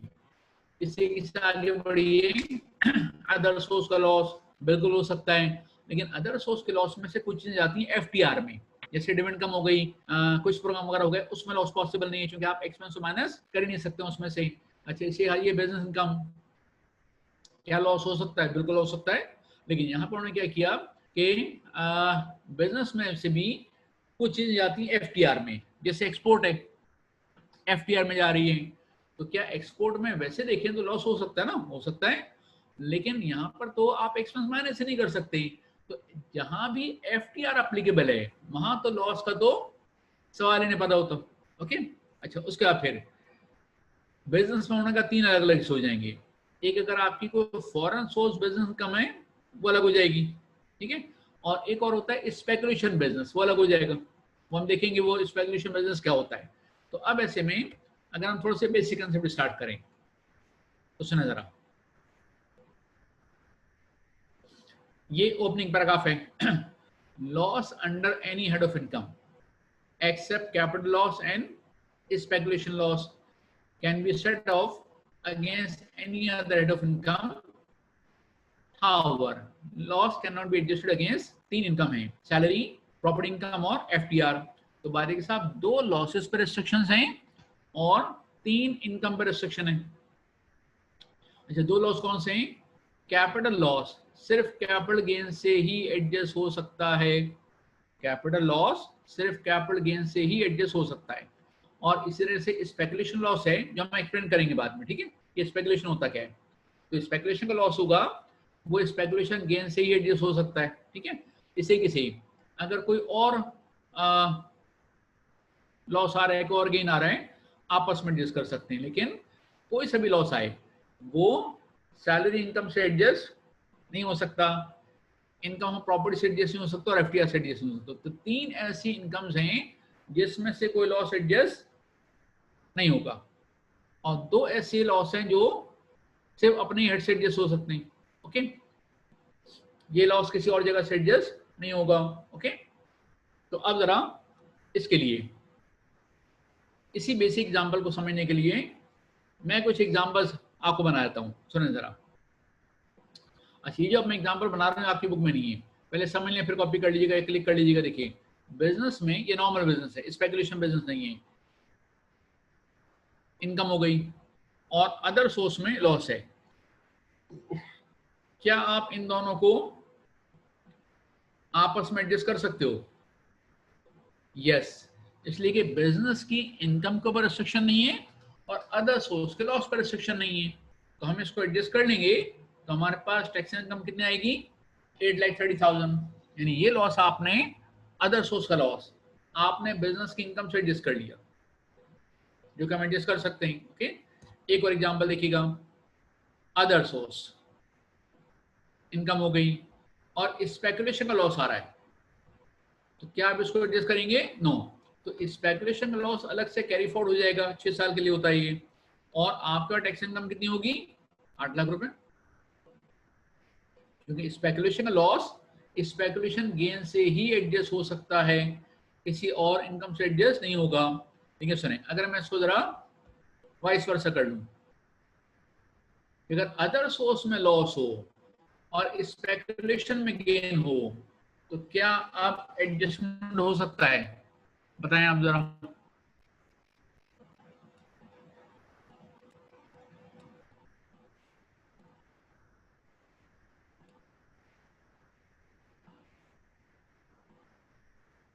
अच्छा ना, बिल्कुल सही जवाब दिया है।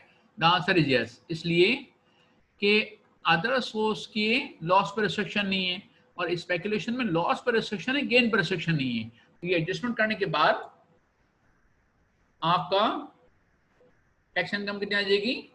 6,20,000। और ये हमने आपको पैराग्राफ की सूरत में लिख के भी दिया है। ठीक है, तो एक काम करें, ये ओपनिंग पैराग्राफ और क्लोजिंग ये आपकी बुक में है। एग्जाम्पल जरा आप लोग क्लिक कर लें ताकि आगे बढ़े हम जरा।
ठीक है जी, आप लोगों ने क्लिक कर लिया, तो इससे आपको एक बेसिक कंसेप्ट का आइडिया हो गया।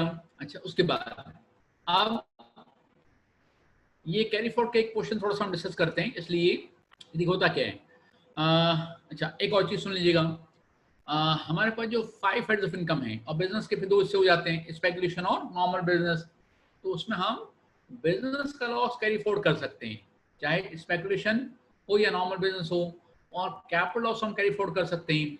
लेकिन दो ऐसे, अच्छा सैलरी में लॉस आता नहीं है, और दो ऐसे लॉसेस हैं जो हम एडजस्ट तो कर सकते हैं लेकिन कैरी फॉरवर्ड नहीं कर सकते। वो है प्रॉपर्टी का लॉस और अदर सोर्स का लॉस। दो ऐसे लॉसेस हैं जो हम एडजस्ट तो कर सकते हैं लेकिन कैरी फॉरवर्ड नहीं कर सकते। कौन कौन से हैं वो? प्रॉपर्टी का लॉस है और अदर सोर्स का लॉस है। तो अब उन्होंने यहां पर आपको एक बेनिफिट दिया है। अच्छा, बेनिफिट दिया है, जस्ट को पढ़ लें।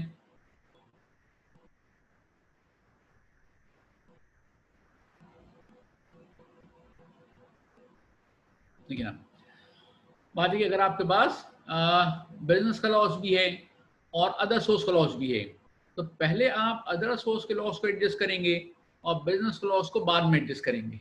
तो बिजनेस का लॉस जो है वो आप सबसे आखिर में एडजस्ट करते हैं, इसलिए कि अगर वो एडजस्ट ना हो तो कैरी फॉरवर्ड हो सकता है। ठीक है, तो सबसे पहले बेनिफिट क्या दिया उन्होंने कि जो अदर सोर्स का लॉस है, प्रॉपर्टी का लॉस है, पहले उसको एडजस्ट कर लें। तो मिसाल के तौर पर अगर आपके पास कैपिटल गेन है, ठीक है, ओके, और प्रॉपर्टी का लॉस भी है और बिजनेस का लॉस भी है, तो पहले किसको एडजस्ट करोगे? प्रॉपर्टी का लॉस को, क्योंकि बिजनेस का लॉस बाद में एडजस्ट किया, एडजस्ट ना हो तो फिर कैरी फॉरवर्ड कर सकते हैं। ठीक है, अच्छा उसके बाद अब हमें कहा, अच्छा फिर एक और चीज पैराग्राफ देखिए, वो क्या है कि ये हमने पहली बार आपको बताया है कि अगर कोई एक्टिविटी 100% एग्जम्प्ट है तो उसमें जब लॉस होगा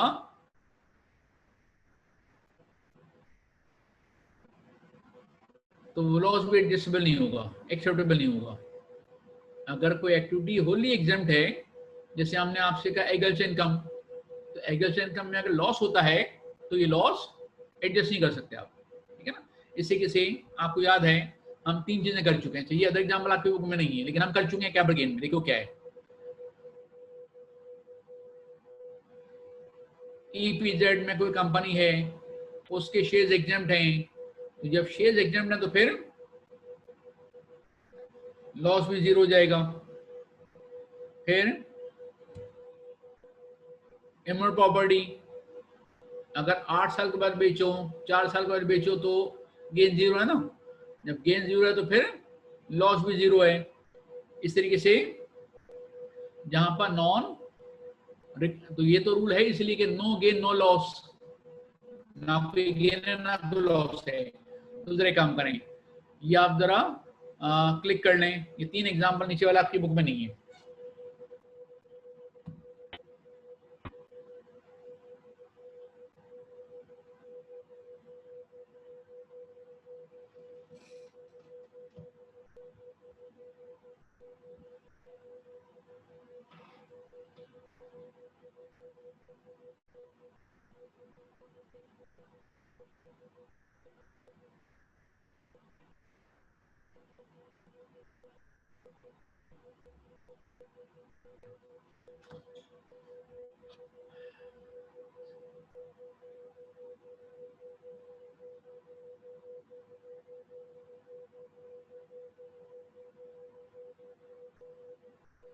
ठीक है, ये आप लोगों ने कॉपी कर लिया, आगे चलते हैं। देखो ओके, अब ये एक एग्जांपल है, ये आपकी बुक में है, आसान है, ये शेयर कर लेते हैं और एक एग्जांपल आपको और दूंगा जो आप सॉल्व करेंगे इंशाल्लाह ताला। ठीक है, देखिए एग्जांपल ये बनी कि बिजनेस लॉस कितना 9 लाख रुपीस। अच्छा, इनकम फ्रॉम प्रॉपर्टी नेट है 1.2 मिलियन। ठीक है, ओके, अगर कोई एक्सपेंस वगैरह माइनस करने के बाद, ठीक है, and income from other source है 8 लाख रुपए, तब होगा क्या सुनाई। प्रॉपर्टी इनकम के अगेंस्ट कोई लॉस एडजस्ट नहीं हो सकता। ठीक है ना, तीन ऐसी इनकम है जिसके अगेंस्ट लॉस एडजस्ट नहीं हो सकता। कौन कौन सी है? Salary, property income and FTR. तो हमने इसको लिख के छोड़ दिया। ओके, अब उसके बाद बिजनेस का लॉस और अदर सोर्स इनकम, क्या ये आपस में एडजस्ट हो सकती हैं? हो सकती हैं। तो अब ऐसे में क्या हुआ कि अदर सोर्स की इनकम है, बिजनेस का लॉस है। अच्छा, अब लॉस आपका बाकी बचेगा कितना? 1 लाख रुपीज। ये 1 लाख रुपीज का लॉस आप प्रॉपर्टी इनकम से एडजस्ट नहीं करोगे।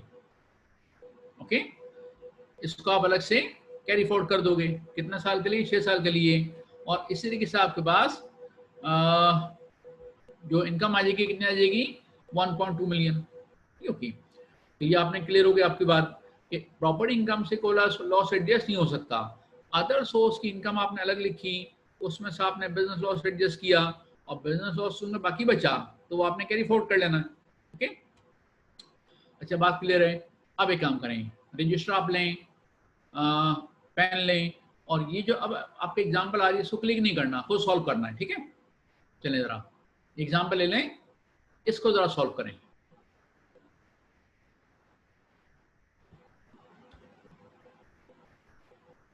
इसको जरा आप सॉल्व करें, एक 2-3 मिनट का टाइम आपको मिलता है। ठीक है, 5 मिनट लगा लें आप, इसको सॉल्व करें जरा।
अच्छा ना, इसका आंसर हम आपके साथ जरा शेयर कर लेते हैं।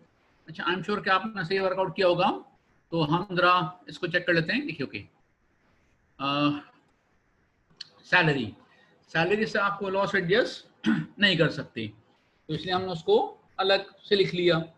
उसके बाद हम क्या करेंगे कि बिजनेस में गेन आ रहा है 4,10,000 और अदर सोर्स में लॉस आ रहा है। अच्छा, अदर सोर्स का लॉस 5 लाख का है। अब जो 90,000 लॉस बाकी बचा, वो लॉस आप सैलरी से एडजस्ट नहीं करेंगे, और अदर सोर्स के लॉस को आप कैरी फॉरवर्ड भी नहीं कर सकते, ठीक है ना, ये डेड हो जाएगा। तो आपके पास टैक्स इनकम कितनी आ जाएगी? 1.8 मिलियन। तो टैक्स इनकम आपके पास कितनी आ गई? 1.8 मिलियन। अच्छा, 90,000 के लॉस को कैरी फॉरवर्ड नहीं करना। मैंने अभी आपको बताया था कि अदर सोर्स का लॉस कैरी फॉरवर्ड नहीं होता। जिसने अदर सोर्स के लॉस को कैरी फॉरवर्ड किया, वो खुद कैरी फॉरवर्ड हो जाएगा, ठीक है, और आप लोगों को कैरी फॉरवर्ड नहीं होना है, ठीक है। इंशाल्लाह आप इस दफा एग्जाम दें और पास हो जाएं, ठीक है। अच्छा ना, इसके बाद अब आइए कैरी फॉरवर्ड। अच्छा, इसमें कुछ चीजें डिस्कस कर लेते हैं आज। देखिए, एक तो हिसाब सैलरी में लॉस आ नहीं सकता, ठीक है, तो इसलिए इसमें कैरी फॉरवर्ड भी नहीं होता है। अच्छा, उसके बाद कोई और लॉस सैलरी से डिस भी नहीं हो सकता, ये हम पढ़ चुके हैं, ठीक है। इसके बाद फिर इनकम फ्रॉम प्रॉपर्टी। देखिए, जहां पर सेपरेट ब्लॉक ऑफ इनकम हो, वहां तो लॉस नहीं हो सकता, लेकिन जहां नॉर्मल टैक्स रिजीम हो, एनटीआर, तो वो कब होगा? कि कंपनी के केस में, या फिर अगर इंडिविजुअली एओपी हो तो फिर जहां ग्रॉस रेंट 4 मिलियन से ज्यादा हो, वहां ऑप्शन आपके पास है, ओके, तो उसमें लॉस आ सकता है। अच्छा, अब उसके बाद इसकी खास बात यह है कि लॉस अगर आता है एनटीआर में, तो आप उसको किसी भी इनकम से एडजस्ट कर सकते हैं एक्सेप्ट सैलरी एंड एफटीआर, ठीक है ना। दूसरा, हमने क्या पढ़ा था कि प्रॉपर्टी के अगेंस्ट कोई और लॉस एडजस्ट नहीं हो सकता। प्रॉपर्टी के अगेंस्ट 3 इनकम थी ना, salary, property income and other sources, इससे लॉस एडजस्ट नहीं हो सकता, ओके। अच्छा, उसके बाद अब है इनकम फ्रॉम अदर सोर्स, इसको पढ़ लें आप जरा। अदर सोर्स में लॉस आता है, उसको आप एडजस्ट कर सकते हैं किसी और हेड से, वही 3, सैलरी, प्रॉपर्टी और एफटीआर से एडजस्ट नहीं हो सकता। फिर अगर लॉस बाकी बचा अनएडजस्ट, तो वो कैरी फॉरवर्ड नहीं हो सकता। अदर सोर्स का लॉस कैरी फॉरवर्ड नहीं हो सकता। एडजस्ट हो जाए तो अच्छी बात है, ना हो तो डेड हो जाएगा, ये कैरी फॉरवर्ड नहीं होता, ओके। अच्छा, इसके बाद कैपिटल गेन हम किसी तक कर चुके हैं, वहां पर दोबारा कर लेते हैं, सुने जरा। सेक्शन 37, लॉस कैरी फॉरवर्ड हो सकता है कितने सालों तक? 6 सालों तक। अच्छा, अगर लॉस होता है तो एक कैपिटल लॉस हो, दूसरा इसी साल कैपिटल गेन हो जाए, वो एडजस्ट हो सकता है, यस। नहीं एडजस्ट ना हो तो फिर कैरी फॉरवर्ड करेंगे कितने सालों के लिए? 6 साल। और ये 6 साल सब्सिक्वेंट टैक्स ईयर्स हैं, तो ईयर 1 का लॉस कब तक होगा? ईयर 2 से लेके ईयर नंबर 7 तक, ठीक है। और पहले साल का लॉस पहले एडजस्ट करेंगे, ओके।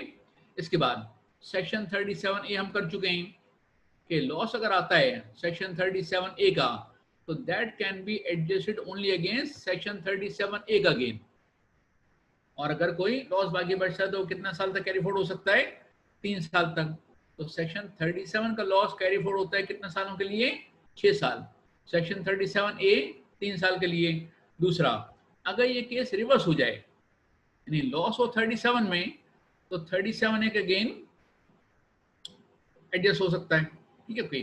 तो सुने, इसके लिए हमने एक एग्जांपल क्या बनाई है, एग्जांपल जरा आप लोग नोट कर लीजिएगा, या आपकी बुक में शायद नहीं होगी। सुने जरा, अगर केस 1 में सेक्शन 37 में गेन हुआ है और 37A का लॉस है, तो अब इस सूरत में 37A का लॉस 37A के गेन से ही एडजस्ट हो सकता है। यहां तो 37A का और कोई गेन नहीं है, तो 1.8 मिलियन से ये 2 लाख एडजस्ट नहीं हो सकता। तो 2 लाख तो आप कर देंगे कैरी फॉरवर्ड, और आपका यहाँ पर टैक्स इनकम कितनी होगी? 1.8 मिलियन। जबकि केस नंबर 2 में, क्योंकि 37A में गेन है, तो उस पर तो रिस्ट्रिक्शन नहीं है, और 37 का लॉस है, तो ये एडजस्ट हो सकता है, जो दोनों बैरल कैपिटल गेन है, कैपिटल लॉस, ओके। तो एक काम करें, केस 1 केस 2 को जरा आप कॉपी कर लें,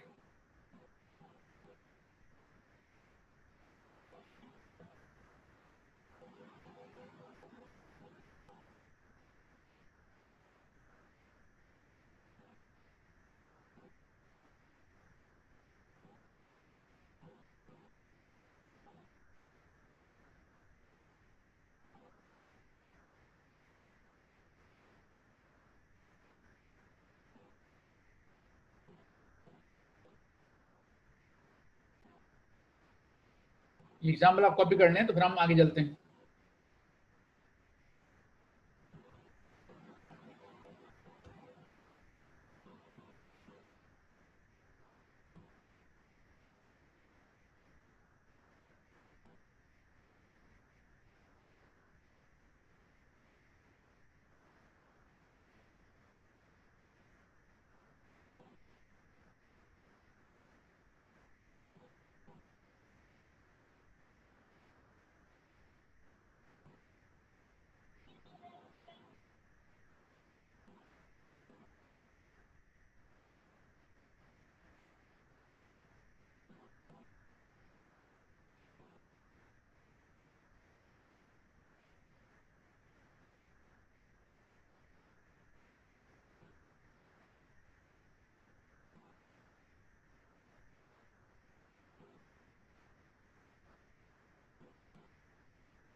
अच्छा, अब मेरा ओपिनियन ये है कि आज हम लोगों ने काफी ज्यादा कंसेप्ट डिस्कस कर लिए, ठीक है। तो मेरा ख्याल है आज हम यहीं तक रखते हैं अपने आप को। आपसे एक छोटी सी रिक्वेस्ट क्या है कि चूंकि हमने चैप्टर नंबर 14 मुकम्मल कर लिया, उसमें एक एचडी बाकी है ना, तो चैप्टर 14 के आईसीएमए के पास पेपर्स 2003 से लेकर के 2019 से 20 तक के हमने फिट किए, उसको सॉल्व किया है करंट ईयर की बेस पर, ठीक है ना। तो आप अब ये कर सकते हैं कि आप मुझे ईमेल करें और ईमेल के जरिए मैं आपको चैप्टर 14 के भी क्वेश्चन और आंसर भेज सकता हूँ, ओके। तो आप कम से कम ले तो लें, ओके, और उसको जितना पॉसिबल हो सके आप उसको सॉल्व करने की कोशिश करें। ये आप खुद भी समझते हैं कि अगर आप हर चीज डेफर करते रहेंगे ना तो आखिर में जाकर के बहुत ज्यादा मैटर जमा हो जाएगा, ठीक है। इतना ज्यादा मैटर आप एक साथ तैयार नहीं कर पाएंगे। तो कोशिश करेंगे आप जितना मैक्सिमम पॉसिबल हो आप ज्यादा प्रैक्टिस कर सकें। आप ये भी हो सकता है कि आपके पास अभी कुछ पेपर्स हो जो आप 16 जुलाई से पेपर्स हो रहे हैं उसमें अपियर हो रहे हों, तो फिर डेफिनेटली उसमें एक मसला है, ठीक है ना। और एक काम ये कर सकते हैं कि आप मुझे अगर किसी को इन्फॉर्मेशन है कि अगस्त में पेपर कब होंगे तो आप मुझे बता सकते हैं, इसलिए कि मेरा हाल 28 जुलाई तक तो ये पेपर खत्म नहीं होंगे, ठीक है। तो अगस्त की जो 12 से पहले पेपर होने थे इतनी जल्दी तो नहीं हो पाएंगे, ठीक है। क्योंकि मैंने आपका सिलेबस और टाइम टेबल देखा था, तो अगस्त की 28 आपका जुलाई की 28 तक तो पेपर्स हैं आपके, फिर उसके बाद बकरीद है, ठीक है ना। चलिए बैठ, तो अगर आपको कुछ शेयर करना है, कुछ डिस्कशन करना है तो आप कर सकते हैं, वरना यहाँ हम इसको एंड करना चाहेंगे।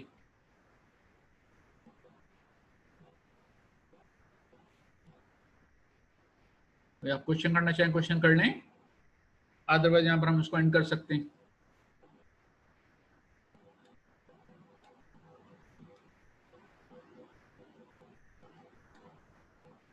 चलें, no question is a good question. Thank you very much. अल्लाह हाफिज।